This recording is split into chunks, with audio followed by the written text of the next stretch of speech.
આજે તમને એવા મંદિરની મુલાકાત કરાવીશ જ્યાં જહુ માતા સાક્ષાત છે. પાટણ જિલ્લામાં આવેલ ધાણોજ ગામ, જે દરબારોનું ગામ, જેમાં એક દરબારના ઘરે જહુ માતાએ સાક્ષાત જન્મ લીધો. તે દીકરીનું નામ જસી રાખ્યું. જસી 16 વર્ષના થયા ત્યારે ગામમાં એક ધૂળિયો ઢોલી, નામચીન ઢોલી હતો. તેના ઢોલના તાલે ભલભલાના પગ ઉપડી જાય. એકવાર નવરાત્રિના દિવસે ઢોલ વગાડવા ગામમાં ગયો ત્યારે જસી પણ ત્યાં ઢોલના તાલે નાચવા માટે આવી. બધી દીકરીઓ નાચી નાચીને થાકીને બેસી ગઈ, પણ જસી નાચતા જ રહ્યા. રાત્રે 3 વાગી ગયા, પણ જસી બેસવાનું નામ ના લે.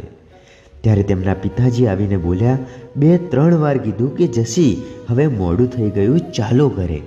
પણ એમને નાચવામાં એટલું ભાન પડી ગયું હતું કે એમને કાંઈ જ ના સંભળાયું. ધૂળિયો ઢોલી પણ થાકવાનું નામ ના લે અને જસી પણ. એમ કરતાં કરતાં